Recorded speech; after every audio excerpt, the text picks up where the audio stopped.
Okay, Children of the Matrix, Chapter 11, Fear and the Control of Consciousness. What if fear is the oldest mechanism of control humanity has ever known? Not because fear itself is evil, but because fear changes perception. It narrows awareness, alters behavior, and pushes human beings into survival consciousness.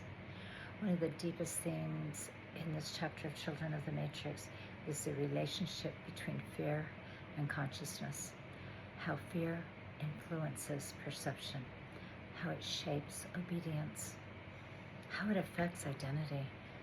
And honestly, the more I reflected on this chapter, the more I realized how much modern life is built around fear-based reactivity, and especially today. It's every day you wake up with dread and fear after you wake up and see what's happening in the world. That's not conscious awareness. That is reactive survival. And maybe awakening begins the moment someone becomes aware of how fear shapes their reality. Let's go there. Fear is deeply connected to survival. That's natural. Fear protects human beings from danger. But this chapter explores something deeper. What happens when fear becomes chronic? When people live in constant psychological survival mode? Because survival consciousness narrows awareness. People become reactive instead of reflective, emotionally driven instead of consciously present. And over time, fear becomes the lens through which reality is interpreted. That's powerful, because chronic fear changes not only behavior, but consciousness itself. And we have had this fear, I'm just going to say it, ever since the orange demon, came down the escalator. And all of his supporters, it's all about fear and, trying to scare us to death. It changes consciousness, and we need to be aware of them. This chapter also explores how fear influences obedience, fear of loss, fear of rejection, fear of uncertainty, fear of being excluded. Human beings often surrender awareness in exchange for psychological safety.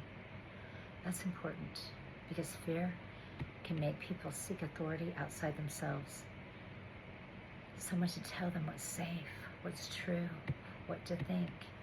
And maybe one of the deepest forms of sovereignty is learning to remain conscious in uncertainty without automatically surrendering your awareness to fear. One thing this chapter made me think deeply about: fear heavily affects perception. When people are afraid, they stop seeing clearly. They focus narrowly. They become emotionally reactive. And fear can make human beings interpret neutral situations as threatening. That's why awareness matters so much, because consciousness expands perception. Fear contracts it. An awakening may begin when someone notices how often fear has been unconsciously governing their decisions.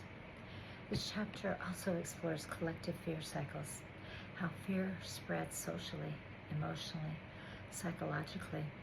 And collective fear can become incredibly powerful, because emotional states are contagious.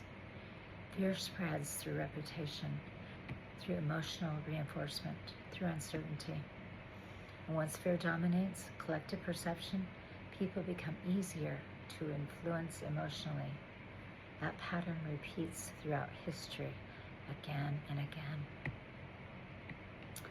Another thing this chapter made me reflect on: many fears are conditioned through experience. Trauma teaches the nervous system survival patterns, hypervigilance, distrust, emotional reactivity. And over time, people can become unconsciously governed by old fear patterns they no longer recognize. That's profound, because awakening often requires becoming conscious of inherited fear responses, not to judge them, but to stop unconsciously living through them. The deeper I sat with this chapter, the more I realized awakening may involve developing inner safety, not external certainty, inner groundedness, the ability to remain conscious without immediately collapsing into fear. That's huge, because people who are internally grounded become harder to manipulate consciously. And maybe sovereignty begins there, not through fearlessness, but through awareness. My biggest takeaway from this chapter is this: fear itself may not be the enemy. Unconscious fear is, because unconscious fear governs perception, behavior, identity, and awareness. And maybe awakening begins the moment someone becomes conscious enough to ask, how much of my life has fear been shaping? That question alone can change everything.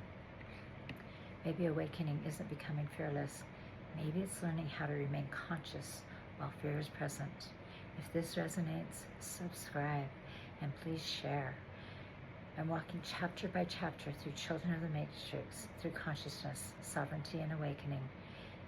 And tell me in the comments, do you think modern life keeps people in chronic fear or conscious awareness? Thanks for watching.